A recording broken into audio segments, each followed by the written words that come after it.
Le tête de Platon ou dialogue sur la science, genre péirastique. Prologue, personnage du prologue, Euclide et Terpsion. Euclide.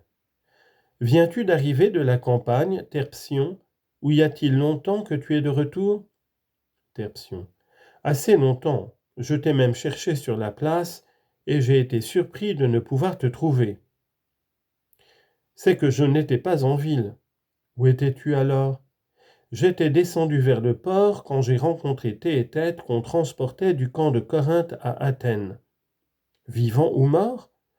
Vivant, mais à grand-peine, car il souffre cruellement de ses blessures, et chose pire encore, il est atteint de la maladie qui a éclaté dans le camp.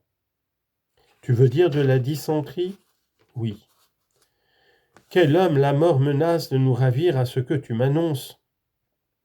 Un homme de haut mérite, Terpsion. Tout à l'heure encore, j'entendais faire de grands éloges de sa conduite dans la bataille. Il n'y a là rien d'étonnant, ce qui le serait plutôt, c'est qu'il ne se fût pas comporté comme il l'a fait. Mais comment ne s'est-il pas arrêté ici à Mégare? Il avait hâte de rentrer chez lui. Je l'ai bien prié moi-même et lui ai conseillé de rester. Il n'a pas voulu.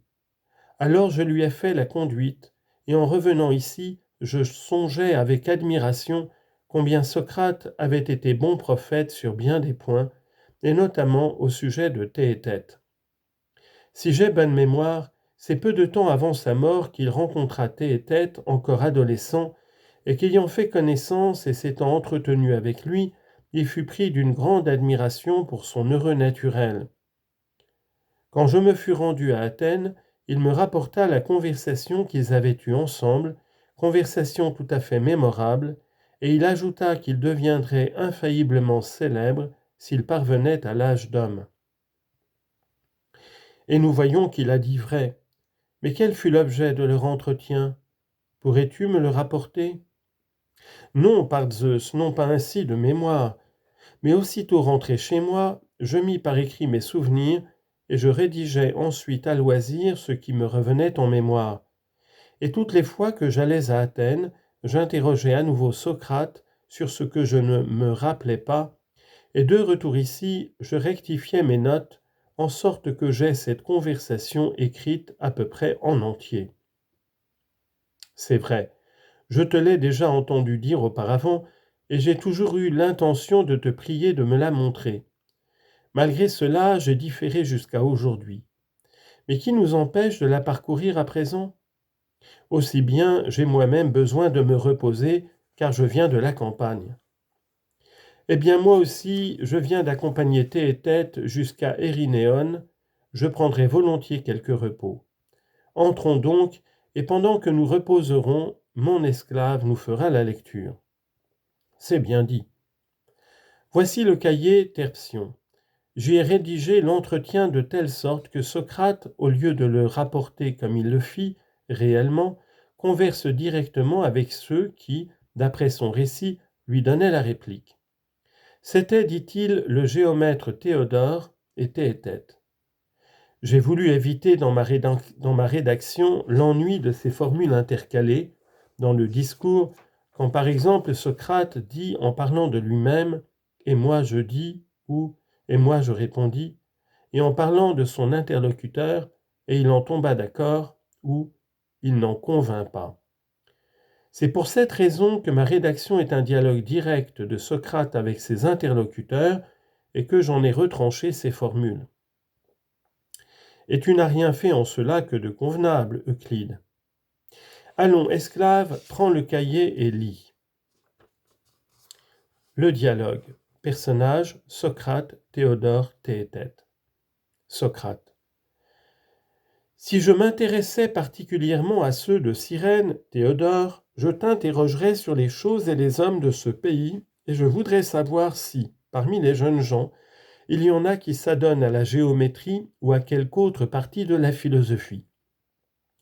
Mais comme je suis plus attaché à ceux d'ici, je suis aussi plus curieux de connaître quels sont ceux de nos jeunes gens, à nous, qui sont en passe de devenir des hommes distingués. Je tâche de m'en instruire par moi-même autant que j'en suis capable, et je questionne en même temps les autres, dont je vois nos jeunes gens rechercher volontiers la société.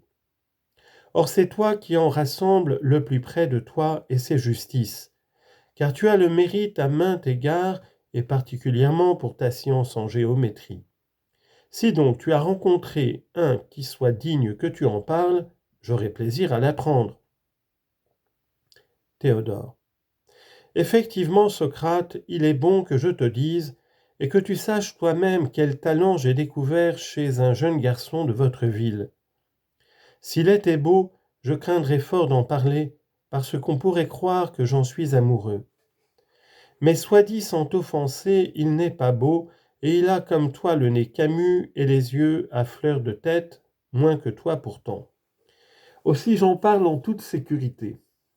Sache donc que parmi ceux que j'ai rencontrés jusqu'ici, j'ai eu affaire à un très grand nombre, et je n'ai encore vu personne si admirablement doué. Qu'un homme ait une facilité à apprendre telle qu'on trouverait difficilement de pareille, qu'il soit doux au suprême degré, et qu'il ait avec cela un courage sans égal, je n'aurais jamais cru que cela pût se rencontrer, et je n'en vois point d'autre exemple. En fait, ceux qui ont comme lui beaucoup de vivacité, de sagacité et de mémoire, sont généralement enclins à la colère. Ils vont par sauts et par bonds comme des bateaux sans lest, et l'on trouve en eux plus de fougue que de courage.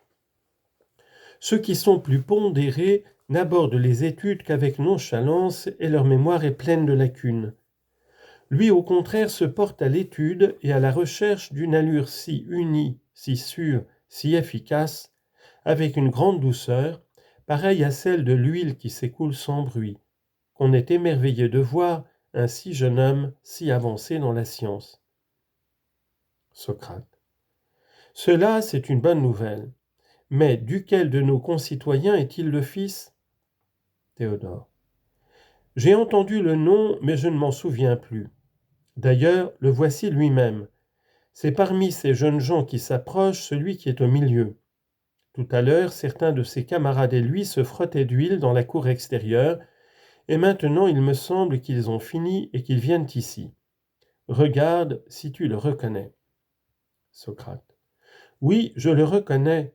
C'est le fils d'Euphronios de Sounion, un homme, mon ami, exactement tel que tu décris son fils, bien réputé d'ailleurs, et qui, j'y pense, a laissé une très grosse fortune. Mais pour le nom du jeune garçon, je l'ignore. Théodore. Théétète, Socrate, voilà son nom. Mais cette fortune, je crois que certains de ses tuteurs l'ont dissipée. Malgré cela, Socrate, il est remarquablement libéral de son argent. Socrate. C'est un homme d'un noble caractère à ce que je vois. Dis-lui de venir s'asseoir ici. Théodore. Je le veux bien, Théétète. Viens ici près de Socrate. Socrate. Oui, viens, Théétète, que je me regarde moi-même et vois comment est fait mon visage, car Théodore prétend qu'il ressemble au tien.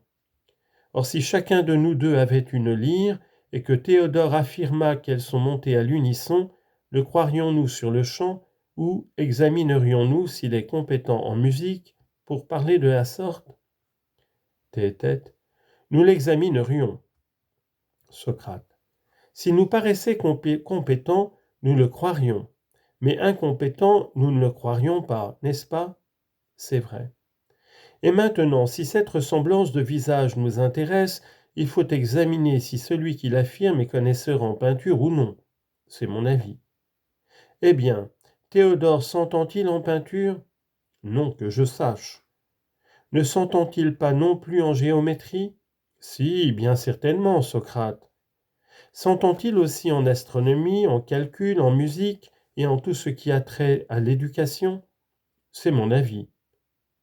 Si donc il affirme que nous avons quelques ressemblances physiques, soit en bien, soit en mal, il ne faut pas prêter beaucoup d'attention à ses paroles. Peut-être que non.